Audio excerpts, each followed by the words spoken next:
Hello everyone. Today my lecture is going to be about language planning and policy. Let me know if it is well received, and if you have any questions, of course, at the end of the listening of this lecture, you can send me an email with questions. Okay, so what is language planning and policy? If you notice, it is maybe abbreviated as LPP, language planning and policy. Some people also say language policy and planning, but one of the main reasons why I keep language planning and policy is because planning precedes policy. So as you can see from this graphic here, you usually draft a plan, you plan a conceptualized policy, and then once it becomes effective or functional, then we talk about a language policy. But the planning usually precedes the policy. The policy is more practical or effective. So let us look at one of the earliest definitions of language planning from Cooper 1989. This is one of the main, the big shots in language planning and policy, Cooper 1989. He says that this is a deliberate, state or institutionally sponsored effort to influence the behavior of others with respect to the acquisition, structure, or functional allocation of languages. The word deliberate is a key word because language planning is usually something that is initiated by governments. It's not something which is a passive effort. Passive efforts actually is contradiction, but deliberate means that it has been conceptualized, it has been drafted, and then it becomes implemented later. So it's not by chance that a country has a language policy. It's usually something that is initiated. Language planning refers to, again, a conscious and deliberate language change. It's proactive and necessarily future-oriented. Normally, you don't really see the results of a policy on language unless a few years have passed, and then you can see the results of that policy. And it meaning language planning and policy is directed towards clearly articulated social, national, and political goals. So if we take the case of Taiwan, there is a plan, a policy planned around language, especially the introduction of English in Taiwan. And this policy is planned for 2030, 230. So things are starting to be planned now, and we can only see the fruits of this policy maybe a few years after it has started to take effect or to take action. So just in order to relate to these concepts, you can actually relate to it by thinking about the case of English in Taiwan. So there are two major types. In fact, there are three types of language planning and policy, but we are going to keep two major types that we're going to talk about today. The first is status planning, and the second is corpus planning. What is status planning? Status planning groups all the efforts undertaken to change the role and function of a language or language variety within a given society. So it has to do with the status of a language. How do you promote it? How do you demote it? If we think about one case in particular, if you travel to New Zealand, maybe a few years ago, you wouldn't be able to notice the Maori underneath the English, as you can see on this sign above. Following status planning, there's been more and more visibility of Maori language, which is one of the local languages which precedes English. And the revival of Maori in New Zealand, quote unquote, is one type of status planning. If we talk now about corpus planning, it is more concerned with the internal structure of the language. For example, one example of corpus planning is language standardization. I'm going to explain in a moment what do we mean by the internal structure of the language, and I will give you some examples of corpus planning. So to get us started, a few examples of what corpus planning means are listed below. So typical activities include devising a writing system, coining new terms, initiating spelling reforms, publishing grammar books. All of these fall under the umbrella of corpus planning activities. So let's go in details now with each of these measures or initiatives of language planning. So if we start with status planning, status planning decisions determine which languages are to be used in various public functions or domains by the government, the legal system, the media, and the educational system.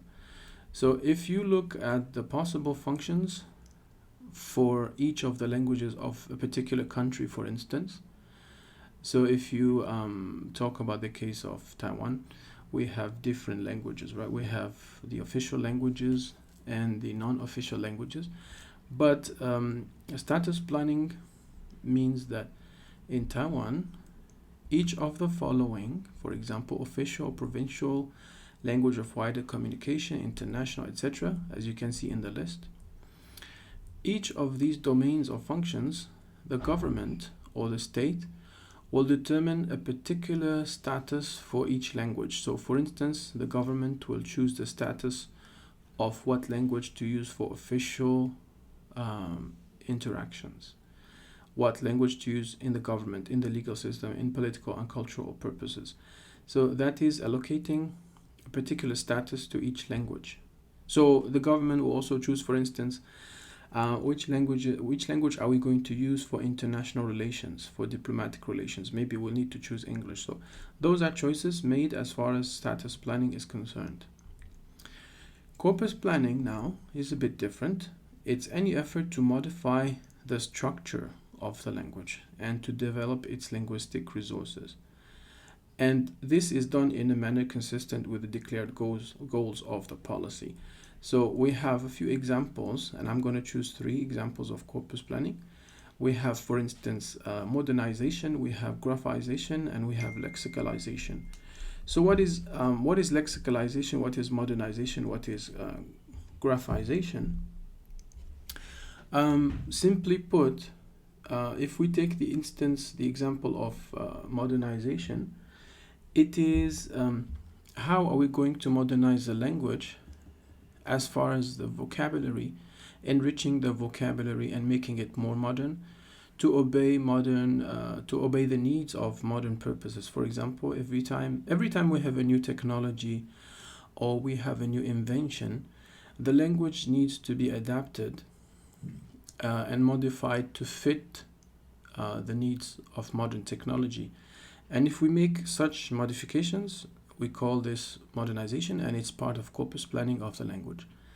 So the corpus, like the body, the internal structure or the internal makeup of the language is modified. The corpus of the language is modified. If we talk about a change in graphization, it means we are going to play with the writing system. We means experts in language and politicians.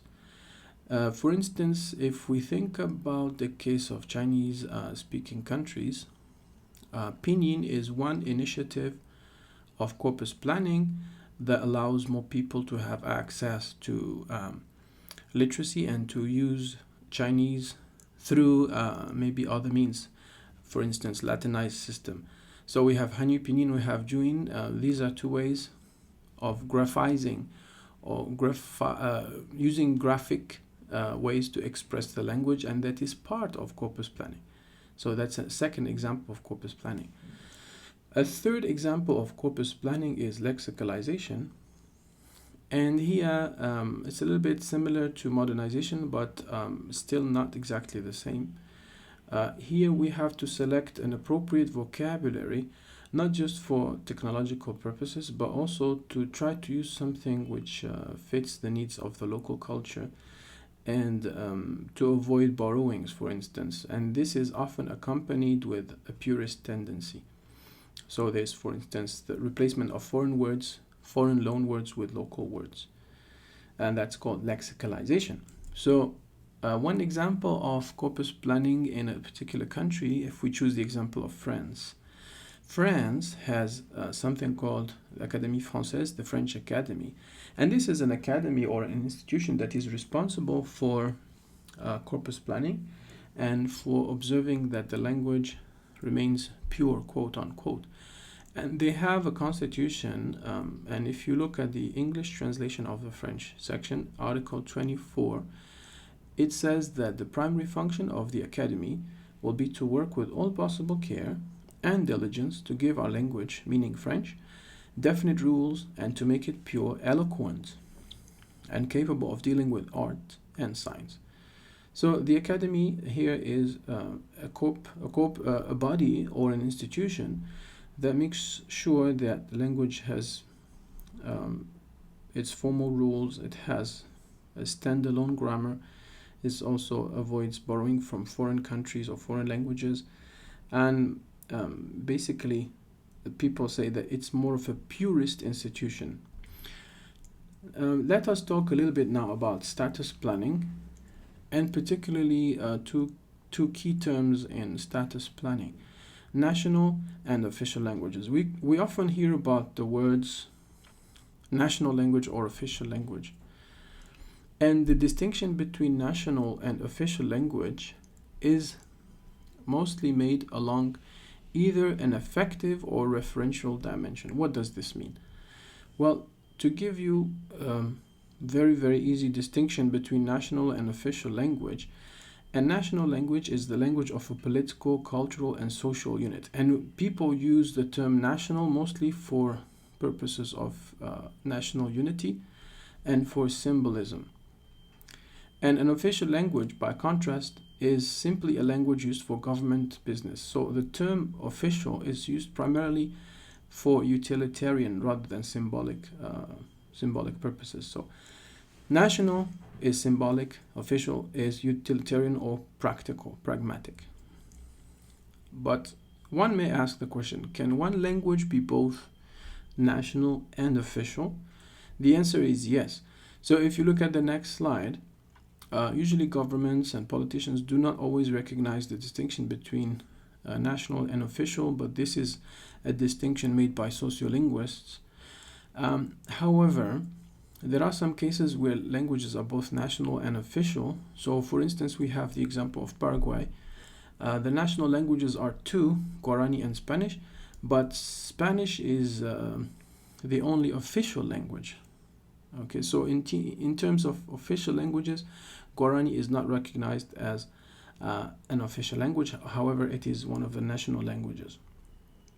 Tanzania has Swahili as the national language, but it also plays the role of official language, but English is actually only an official language. It's not a national language. What this means basically is that symbolically speaking, Swahili has more symbolic purposes or symbolic connotations than English. Vanuatu has Bislama as a national language, and we know from the previous lectures that Bislama is a Pacific Creole. And the official languages include Bislama, but also have French and English as well alongside Bislama. And finally, an interesting case, as you see from the asterisk, India has two official languages, Hindi and English, but it does not have a national language, but it has instead 18 recognized state official languages, 18 regional languages that are the official languages of each state, but no national language. So India in this regard is quite unique. Language status, next slide talks about language status policy, and by its very nature, language status policy is a political activity. It means that the decisions ultimately are not made by linguists but by politicians. So language planning is maybe in the drafting stage. Some linguists are consulted, but ultimately the decision is made by government officials or politicians. And it's sometimes part of the constitution. So some countries' constitutions will have the explicit language policy of the country listed, while other countries will not have the official policy as far as languages listed in their constitution. So it varies a lot here. For example, In countries such as Singapore, it is quite clear from the constitution that the national language is Malay, and the official languages include Malay but also have in addition Mandarin, Tamil, and English. Now, there's an important question to ask. How do we know what is the national language of a country? Not the official, but the national language. Well, the easiest way to know is to listen to the national anthem. So if you listen to Singapore's national anthem, you will realize the national language is Malay, because the national anthem is sang in Malay, not Mandarin, not Tamil, not English. So you will know that, okay, Singapore's national language is Malay. Okay, so if you want to ask the question, you can also think about the case of Taiwan. What is the national language of Taiwan? You may figure this out yourself. Also, the other thing is that the national language may not be the primary language of education. So, for instance, in Singapore, English is a primary language of education, although the national language is Malay. So here there's a lot of variation. A question to ask at this point: can other parties, can other bodies or institutions also make language policy? We said earlier that language policy is enacted or initiated by politicians, but is it possible for other bodies in society, other members of society, other institutions, or organized entities to make language policy? This is something we're going to answer now. Okay, so one of the answers to this question is that language planning can take place from different parties and different entities of society, not just the government. Of course, the government and language academies are often the principal bodies of language policy solutions or enactments or initiatives. However, there are other institutions such as newspapers, broadcast media, publishing houses, political groups, lobbies, community agencies, even religious centers or cultural centers that may take part in initiating or enacting language planning initiatives.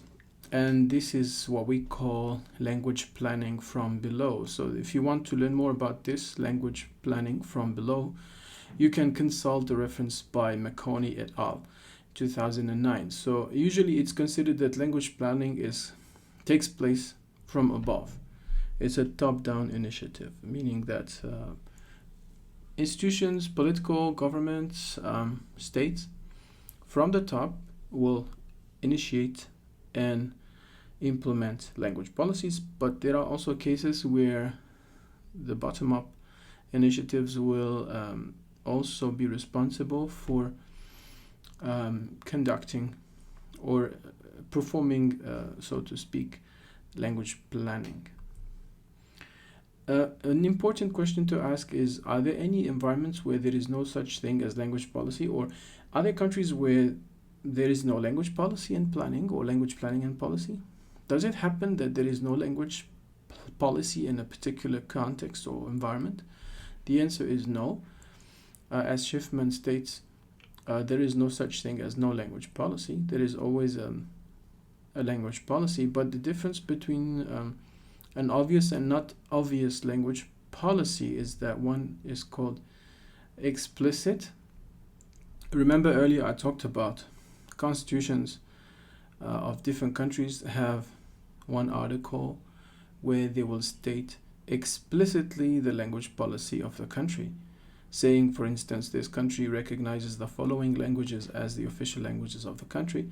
In this case, this is called an explicit or de jure by legislation, a language policy by legislation, meaning it is confirmed in the texts of law of the country that this is the language policy. In cases where the language policy is more implicit or invisible, or is not stated because there is no need to state it because it's so obvious, it becomes what we call implicit or de facto. You can use the word fact, it's just a fact.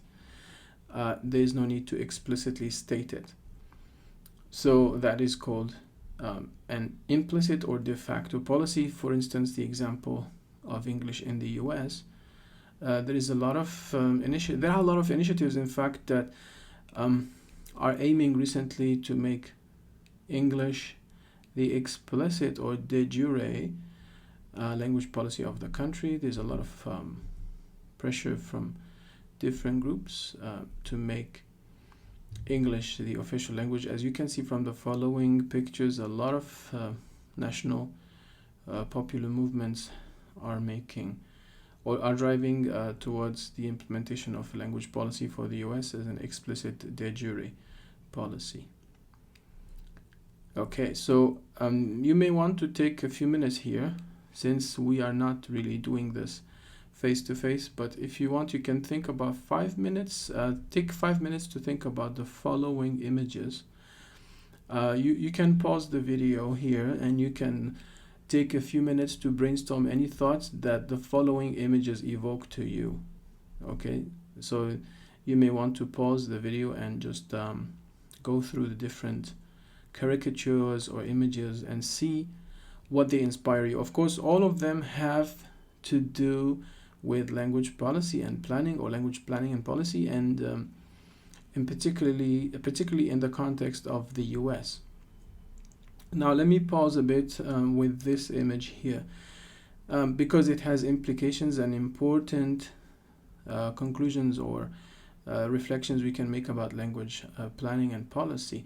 Now, what is this? This is a bench in one of the US American cities, and you can notice that there are two languages, English and Spanish. Why do we see Spanish? Well, this is one of the important questions to ask, because on the surface, English is the official language of the US. But sometimes when we look at street signs, or what we call the linguistic landscape, this can give us an indication about the powerful languages of the country, even though they are not explicitly stated as the recognized languages of the state. It means that there are some languages from below which make their way progressively into becoming more recognized and more visible and more apparent and more claimed. So here we have bilingualism in the US, signaled by this bench, where the advertisers are talking to a particular audience of bilinguals that have in their linguistic palette or in their linguistic frame of languages, they have both Spanish and English. And it means that basically languages can be indexed on signs, and they also can index the policies of the country, whether they are explicit or implicit. So that is why I wanted you to look at this sign and maybe reflect on it.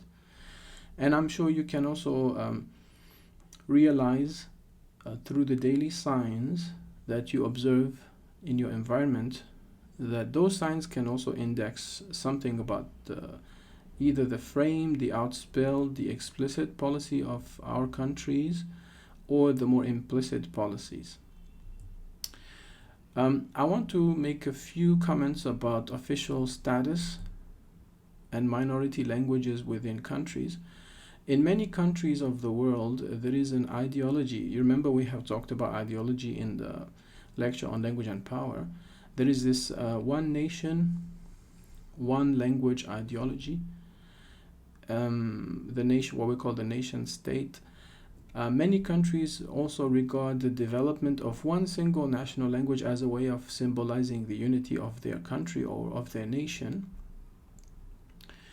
And our modern world system requires a common language variety for communication among people of different mother tongues, because first of all, practically it's more convenient, and also it costs less money to the state to implement one national language for the whole country, in spite of the internal differences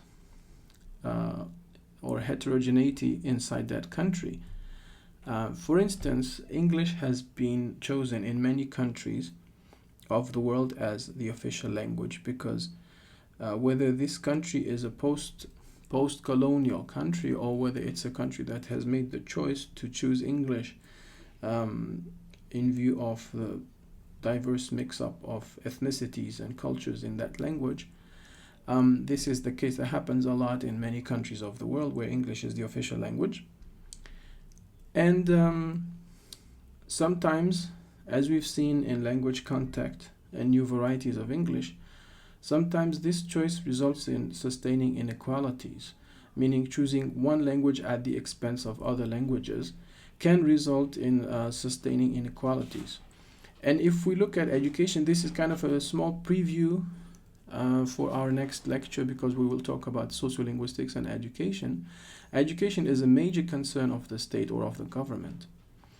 And state policies play a decisive role in determining who has access to the institutions of the modern market and therefore to political power. Now think about, we have to bring this back to the case of Taiwan. Now we think about Taiwan and how in the future there will be a choice to make English one of the languages of the country, and as a result this will have a consequence as far as educational policies.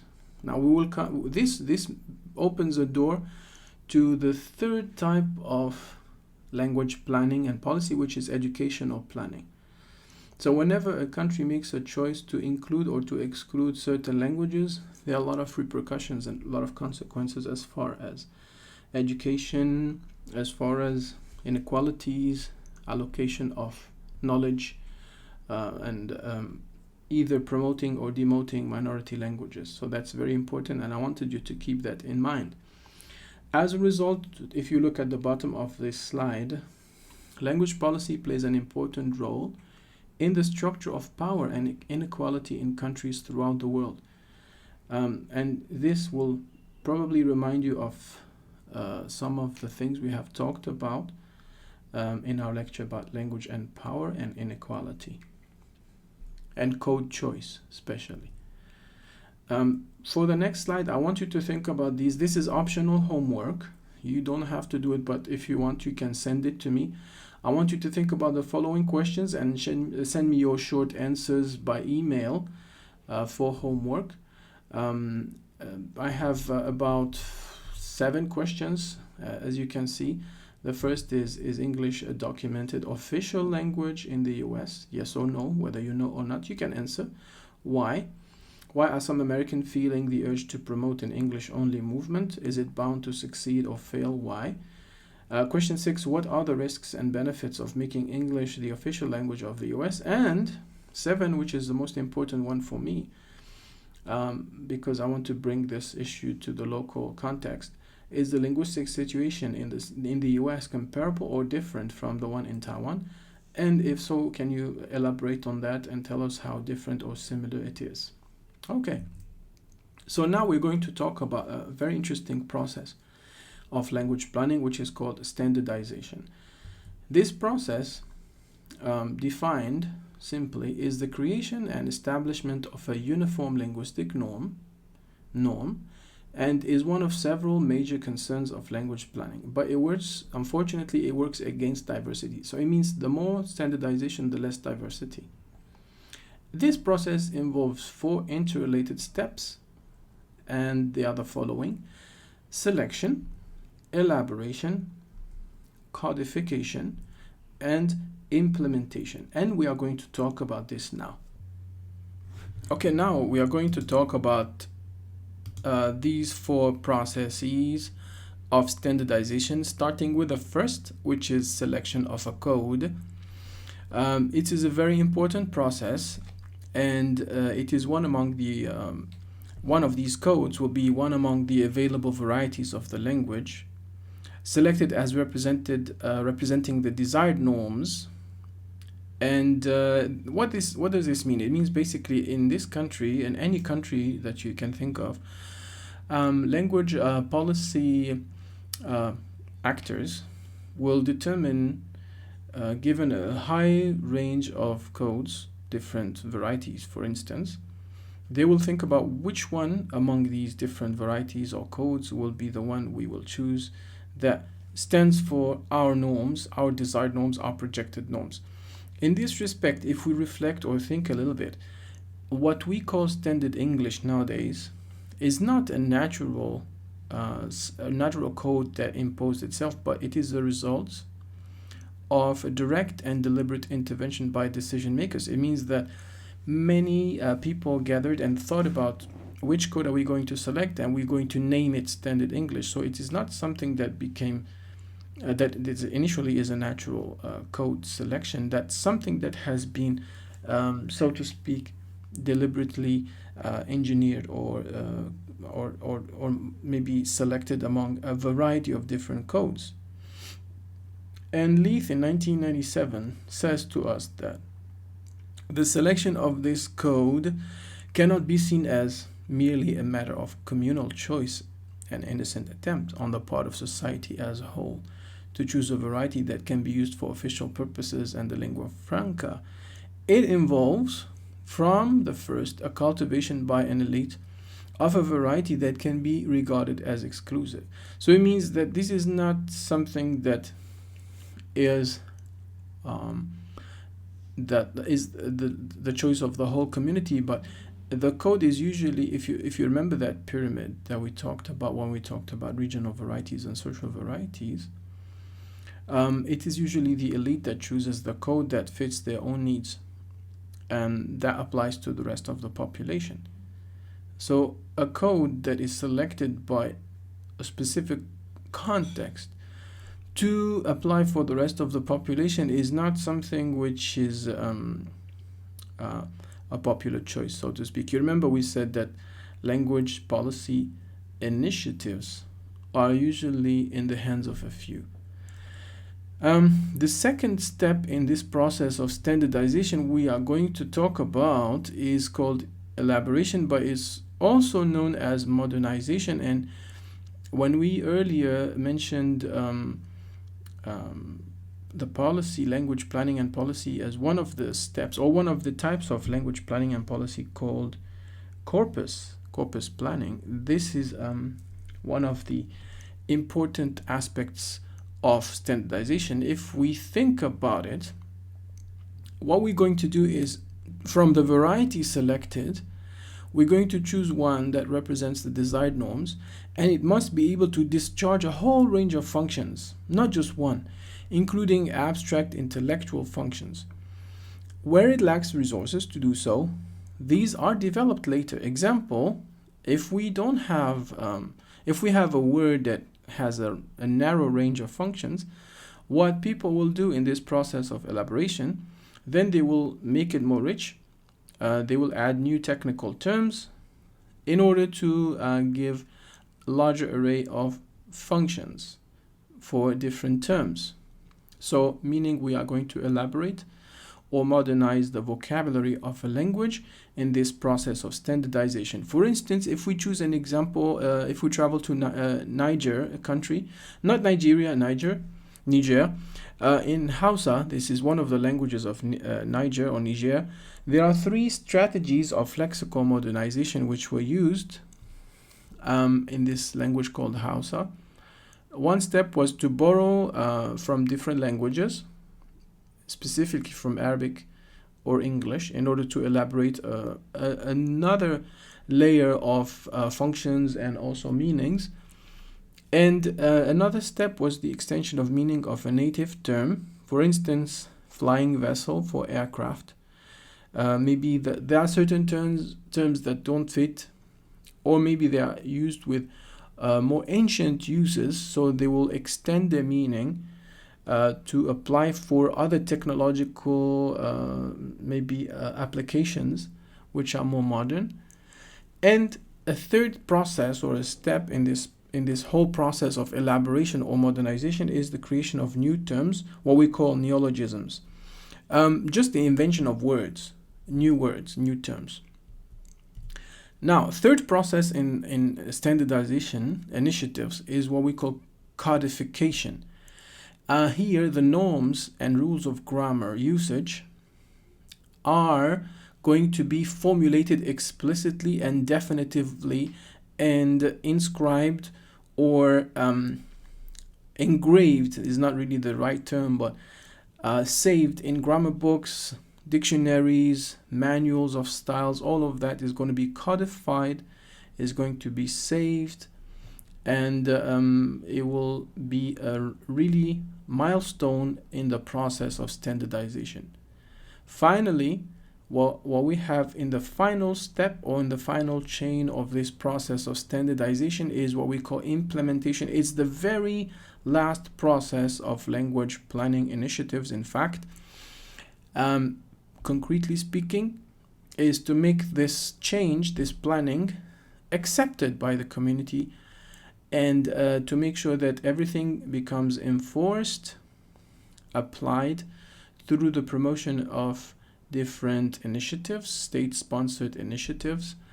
And how is this done? It's done through institutions, through agencies, but also remember that teachers are the main medium through which language planning initiatives and policies, therefore, are implemented or taught. So for instance, if you have, let's say, a language planning initiative and a decision by policymakers to enforce a particular language or to introduce a new language into the environment, the last person in the chain of policy initiatives to implement this policy is going to be the teacher who is going to actually teach this language. So this is what we call implementation. But the teachers are not the only agents of implementation. You can have different institutions as well, cultural centers, for instance. Taking a concrete example, one example would be, for instance, the vigorous legal enforcement of French in Quebec, or the use of Catalan in Spain, which is encouraged but not enforced in Catalonia, which is one area of Spain where they use not Spanish but another language called Catalan. Okay, now the next slide will just show you what I'm talking about. This is the process of implementation whereby state authorities or governments will collaborate with governmental or non-governmental agencies in order to maybe make the language more vibrant, related to the community, and also reinforce or enforce the language planning initiatives and the policy into making people accept it and use it. So you will have, for instance, maybe you have guides, you have books, you have manuals of how to use the language, and you also have quote unquote, we don't want to be too harsh, but you have propaganda as well to reinforce and to teach people that this is the way this language should be spoken, or this language has to or must be spoken in this society or in this context. So you have different examples, as you can see in this slide, of how the state will implement a language that has been planned into making it more effective or making it more operational, so to speak. And one thing that I want to talk about now is the instrumental approach to language planning and policy, what we call linguistic engineering. And it is considering that language planning takes place in a lab, in a linguistic lab, as if you are a scientist who is experimenting with languages. This is why it's called linguistic engineering.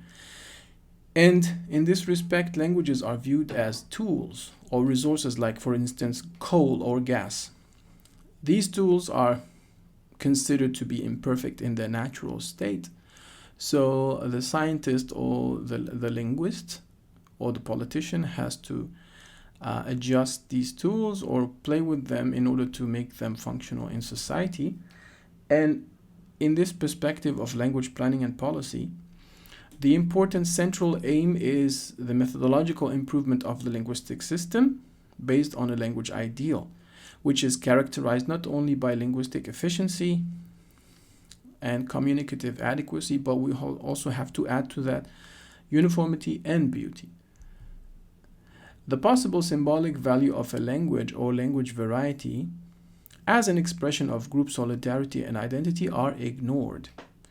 and language attitudes which might run counter to the acceptance of proposed linguistic improvements are believed to be easily changed or changeable by propaganda and the exercise of political power. It means that people's maybe people's choices to cherish or use this language are countered by language policy desires, and these desires will become also changed through state-sponsored initiatives and tools from the state. Like, you remember, if we go back to the lecture on language and power, how ideology and propaganda can be powerful tools through which states reinforce their pronounced or vocalized language policies. So here, because we've talked a little bit about power and ideology, I'm going to open a short parenthesis in order to talk about ideologies and language planning and policy. So assumptions about what kind of linguistic order is beneficial for community or nation to influence language planning and policy, meaning that ideology can be a key factor into making a policy more effective in a country. So ideology here, as defined in the context of language planning and policy, is or are the sets of assumptions and beliefs that are pervasive and well entrenched, that they seem almost natural or normal. So remember, we said that ideology, once it becomes assimilated in a country or a context or a society, becomes so natural or so normal that people kind of blindly accept them or take them for granted or don't question them or challenge them. Indeed, we allow our social structures and practices to reflect them so that they are further perpetuated. So ideologies are perpetuated all the time through media, through different generations, through people. Now, in terms of linguistic engineering, or specifically when we talk about language planning and policy, there are 4 major ideologies. So we are going to look at these now. The first ideology is called linguistic assimilation. What is this ideology that relates to language planning and policy? It is based on the belief that everyone in a context or a country must or should be able to speak and function in the dominant language of the community or the nation. This is what we call assimilation. And it has been the most common or the most widespread model, the most widespread model of language planning and policy. Also applied to immigrants. Once people come to a country, they are expected to learn the language of the majority culture and to assimilate. This is what we call linguistic assimilation. Why is this policy very, very effective, or probably more widespread than other ideologies? It's because people believe, or policymakers or maybe governments and institutions reinforce this ideology that multilingualism is not good, because it leads to more division. Remember the nation state, one language, one nation. This is what we talked about earlier. It's also multilingualism in this ideology is correlated to poverty, lack of industrialization, and it also has a causal relation with less cost efficiency. So it means that multilingualism is expensive. Monolingualism is more cost effective. So this is the notion of linguistic assimilation. One language, one state. If you go to a country, you must learn the language of the country in order to be assimilated, in order to be accepted. Multilingualism is not preferred. Okay?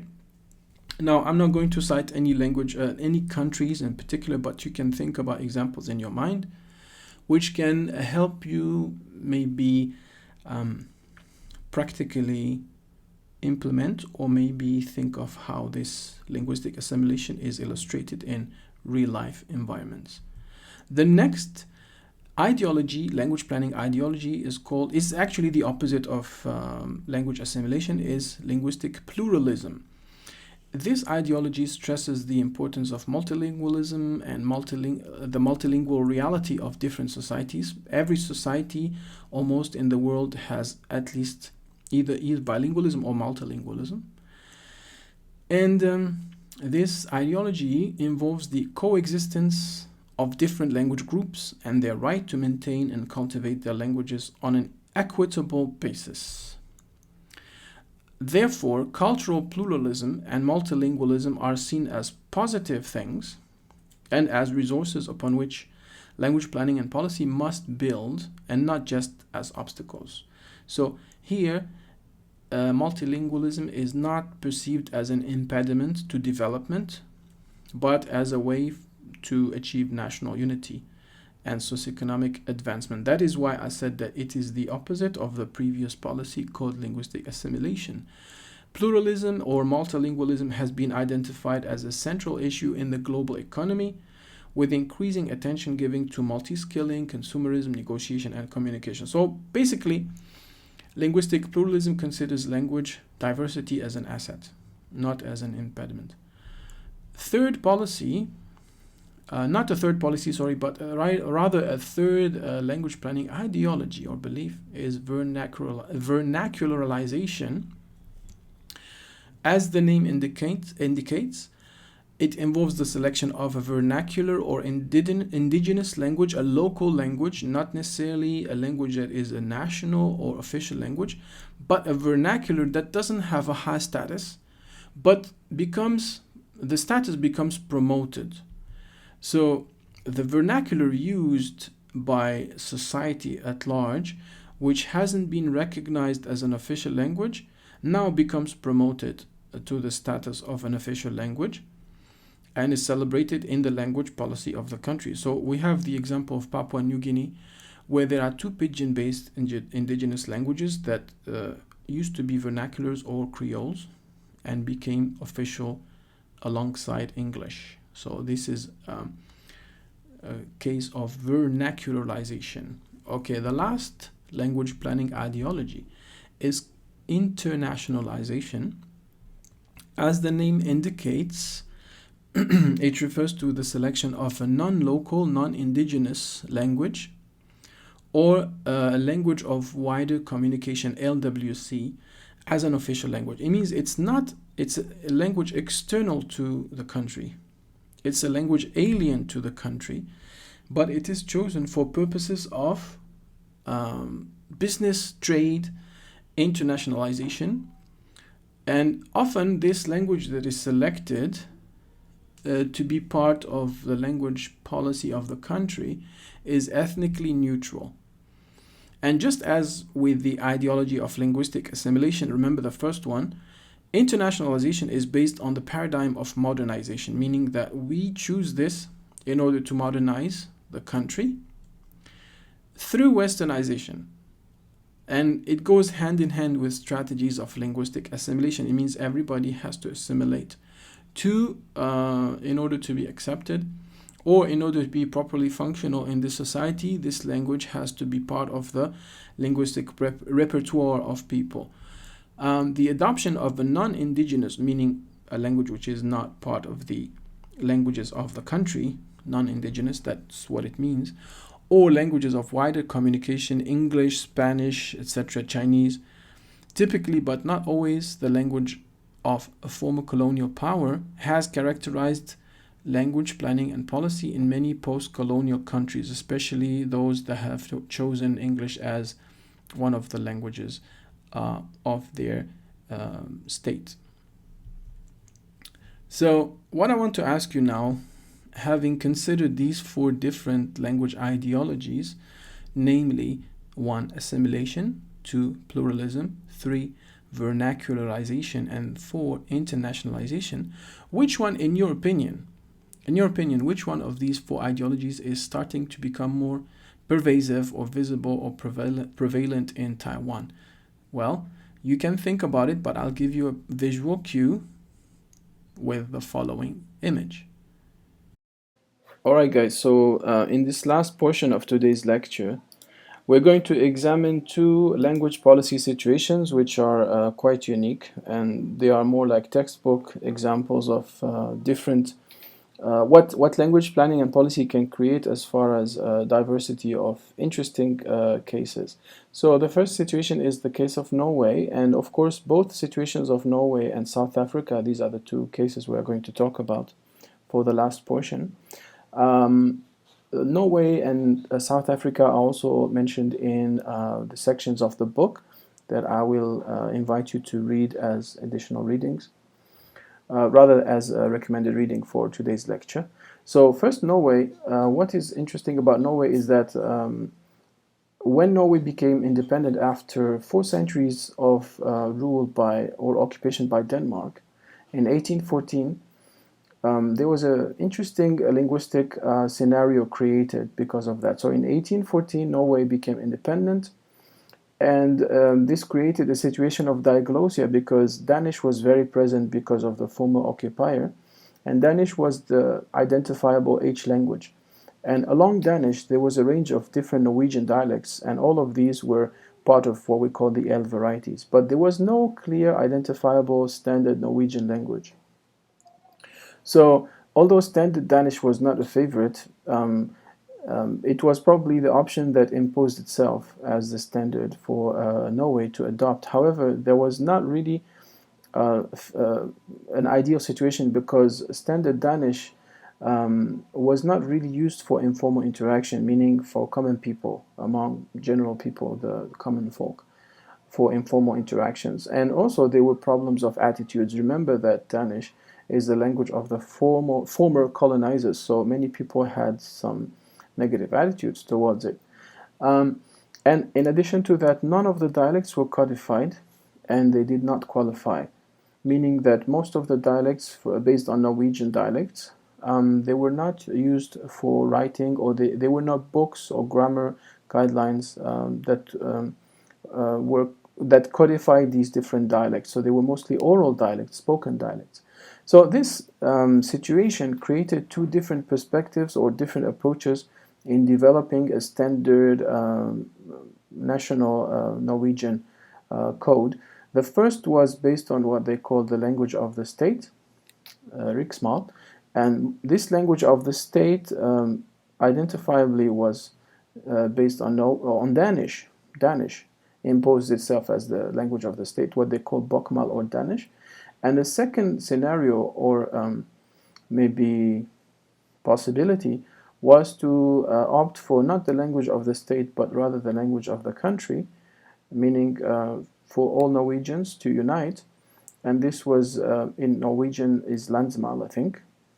And what was the choice to make? Well, it was to go for Nynorsk or New Norwegian. And this New Norwegian, of course, is different from Danish, but it's based on an amalgamation or a range of different Norwegian dialects from the whole of Norway. So this is why bokmål and Nynorsk are a result of a deliberate attempt to develop two written standards. And in fact, this is quite a unique sociolinguistic experiment because we have two competing varieties being chosen as the languages of the country. So next slide now, we're going to talk about the codification and elaboration. So talking about Nynorsk, Nynorsk involved putting together or amalgamating features from several dialects, meaning Norwegian dialects, and identifying common grammatical patterns in different dialects, in addition to vocabulary from a range of different regions. There were also new words that were coined and needed for different concepts previously discussed only in Danish, and dialects formed the main resources for this process. The extended use of Norwegian in two domains where Danish had previously been the only appropriate code was also a measure taken to dynamize or revitalize Norwegian dialects. So in the past, probably Danish was used to talk about more formal situations, or maybe more scientific or more technically advanced topics or themes or domains. And here, what needed to be done in the process of codification and elaboration of Nynorsk was to come up with new terms to talk about these technical fields. And since the late 19th century, Norway has had two competing official written varieties. During the first part of the 20th century, language planners tried to bring the two varieties, meaning the Danish-based and the Norwegian-based, close together by incorporating more Nynorsk forms into bokmål, and bokmål, remember, is the one based on Danish, and replacing old or archaic dialect forms in Nynorsk with more modern forms. So this is just a process of language codification and elaboration.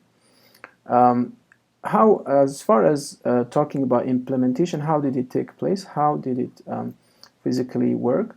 Although Norwegian nationalists were very happy about welcoming Njosk and rejected the old modified Danish alternative being the language of the colonizer, right? So since they are nationalists, they want something which is probably looks more like, represents more the Norwegian identity.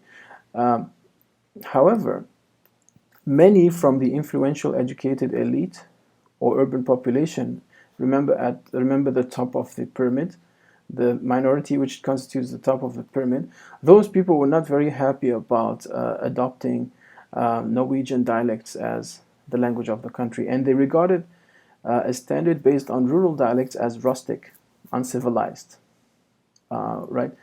And many disliked its country bumpkin associations. As a result, it was not for them considered a sophisticated code. Although some people felt that Njosk was the only possible variety for a true Norwegian to use, it had mixed fortunes in recent years, and putting together Njosk and Bokmal has been abandoned in favor of policy of dual cultivation, meaning that we don't mix these two, but let them be used together without trying to unify these two codes.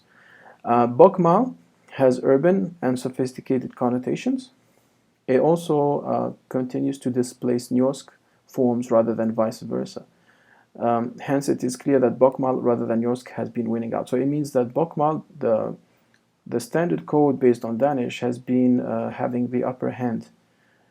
In recent times, now this is probably opening the debate a bit larger from Norway to other European countries with similar histories.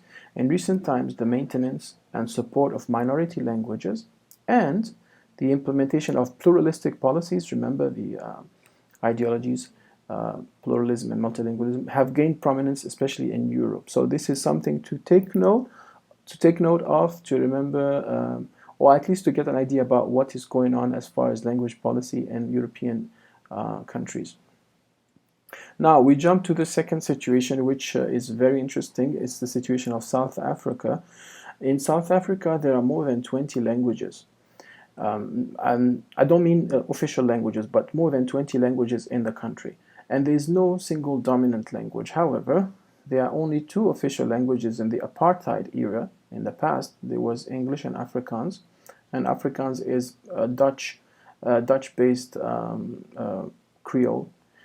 And 9 indigenous African languages added later by the ANC or the African National Congress. There are also other minority languages, and they are also guaranteed government support. And as far as English is concerned, it's considered the key to social mobility, to success, even though only a small or elite minority are proficient in it. And if you look at this map of South Africa with the different quote-unquote provinces of South Africa, you will see that there's different probably groups that speak different languages.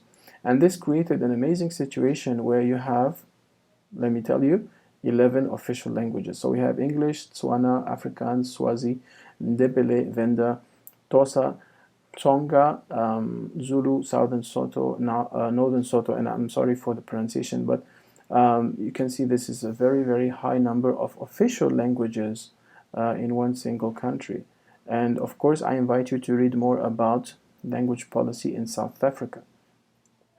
So a small parenthesis I want to open, because this term in the next slide is very relevant for issues and debates about language planning and policy. It is the notion of revitalization or revival. So what is it? What is language revival, or what is language revitalization? It is an attempt by interested parties, not only government parties, but more specifically individuals, cultural or community groups, in addition to governments or political authorities, to reverse the decline of a language. So it means that if there is a noticeable decline in a language, meaning that the language is starting to disappear or to die out, then many people will come together to reverse this process. If the decline is too severe, the language becomes endangered, almost going to disappear. And at that stage, it goes even beyond that. It becomes moribund or extinct, The extinct one is when it's too late. In these cases, the goal of language revitalization is often to recover the spoken use of the language. Although the goals of language revitalization vary by community and situation, a goal of many communities is to return a language that is extinct or endangered to daily use. The process of language revitalization is the reverse of language death. So if a language is dead, then the only way for you to revive it is to initiate a process of language revitalization. Now, the next slide is very important because it's just a short slide, but I want to show you where language planning and policy as a field is going, where it is progressing. And you can notice here that we are talking about from societal language planning to family language planning and policy. It means that the language policy or planning is taking place inside the family. So it is a new field of sociolinguistic research which I invite you to look into and to delve into. And we're not going to talk about it today, but I invite you to read some of these publications on language planning within the family, or what people call family language planning and family language policy. So I have suggested a few sets of references here for you to read and to explore at your leisure, at your convenience.